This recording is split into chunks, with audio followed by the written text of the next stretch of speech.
El mito de la caverna de Platón.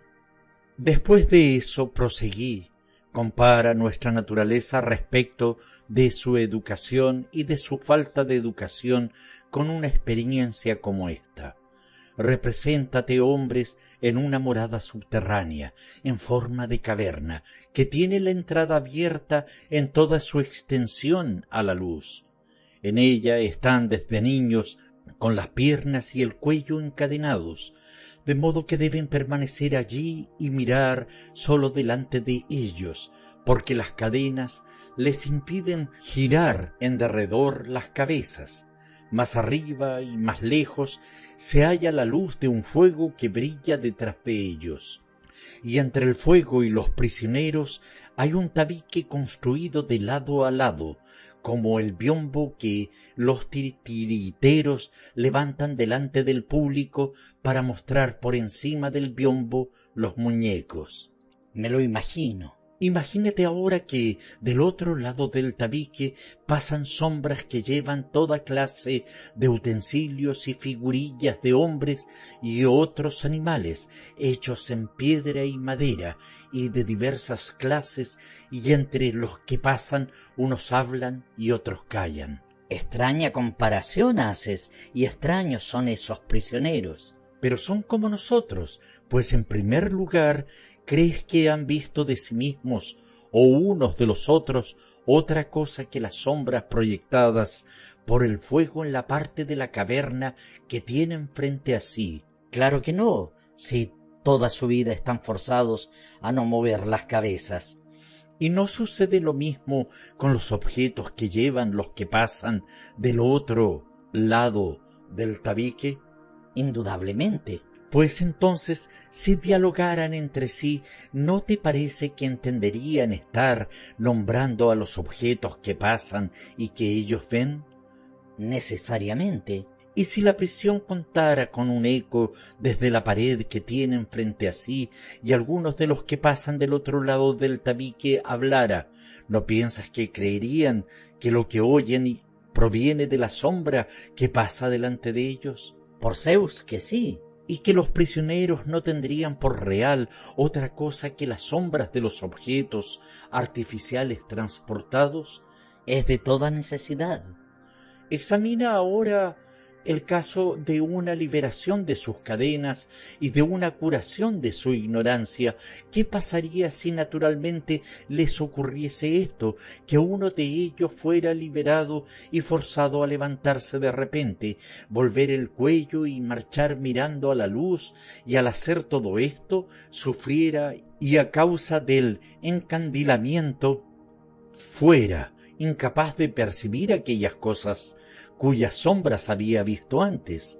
¿Qué piensas que respondería si se le dijese que lo que había visto antes eran fruslerías y que ahora en cambio está más próximo a lo real, vuelto hacia cosas más reales y que mira correctamente?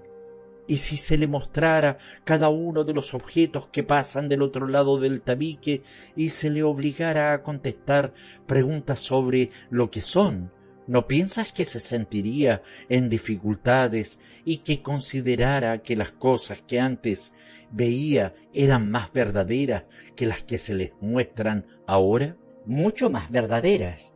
Y si se le forzara a mirar hacia la luz misma, ¿no le dolerían los ojos y trataría de eludirla, volviéndose hacia aquellas cosas que podía percibir por considerar que éstas son realmente más claras que las que se les muestran?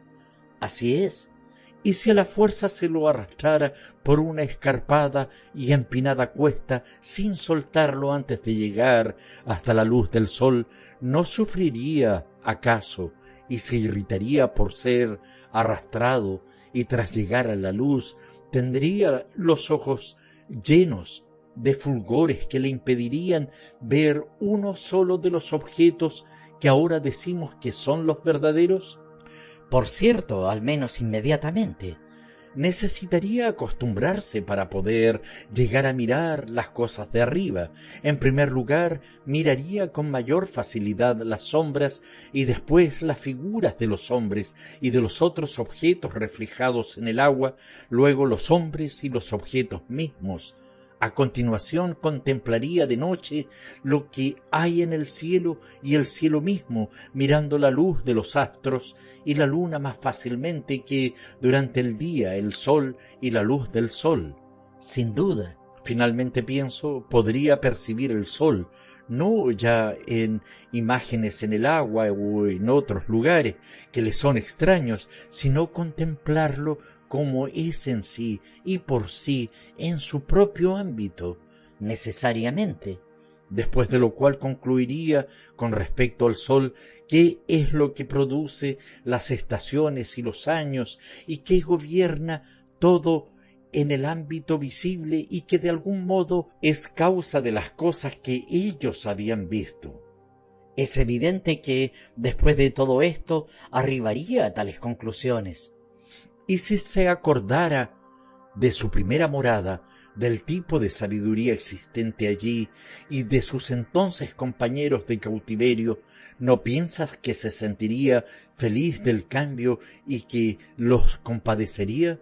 Por cierto, respecto de los honores y elogios que se tributaban unos a otros y de las recompensas para aquel que con mayor agudeza divisara las sombras de los objetos que pasaban detrás del tabique y para el que mejor se acordase de cuáles habían desfilado habitualmente antes y cuáles después, y para aquel que ellos que fuese capaz de adivinar lo que iba a pasar, ¿te parece que estaría deseoso de todo eso y que envidiaría a los más honrados y poderosos entre aquellos?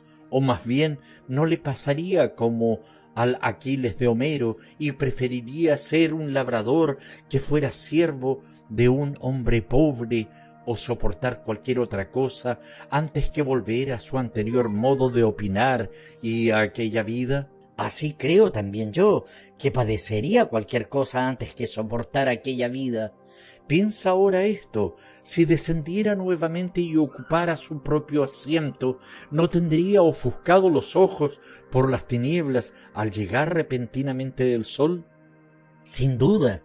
Y si tuviera que discriminar de nuevo aquellas sombras en ardua competencia con aquellos que han conservado en todo momento las cadenas y viera confusamente hasta que sus ojos se reacomodaran a ese estado y se acostumbraran en un tiempo nada breve, no se expondría al ridículo, ya que si dijera de él que por haber subido hasta lo alto se había estropeado los ojos y que ni siquiera valdría la pena intentar marchar hacia arriba. Y si intentase desatarlos y conducirlos hacia la luz, ¿no lo matarían? Si pudieran tenerlo en sus manos y matarlo. Seguramente.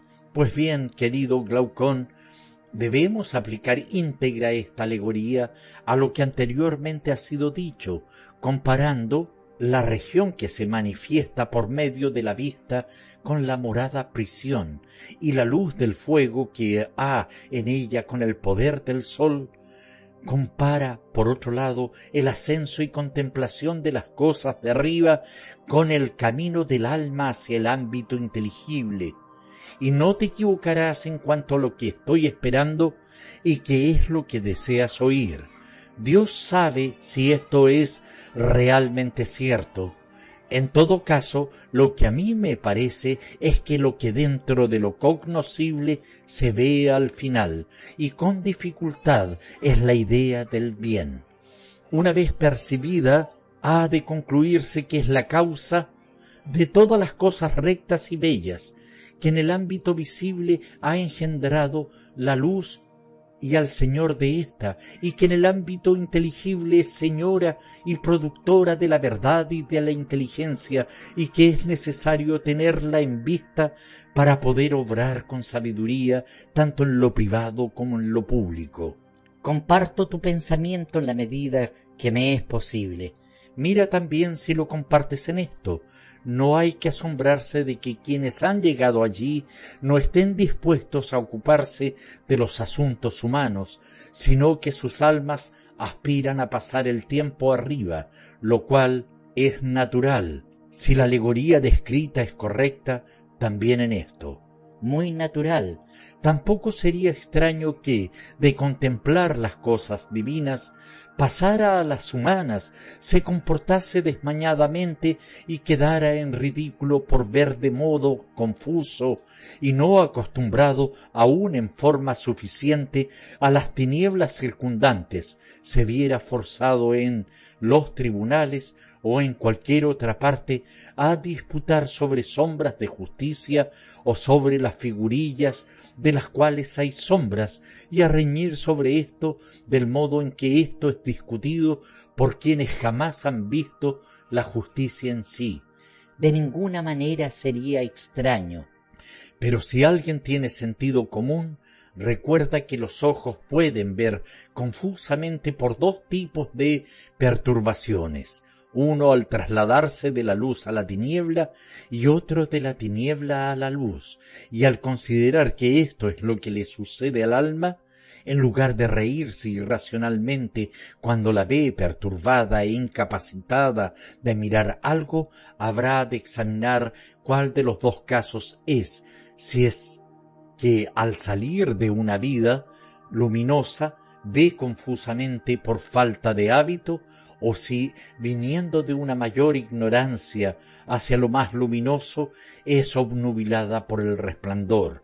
Así, en un caso se felicitará de lo que le sucede y de la vida a que accede, mientras en el otro se apiadará, y si se quiere reír de ella, su risa será menos absurda que si se descarga sobre el alma que desciende de la luz.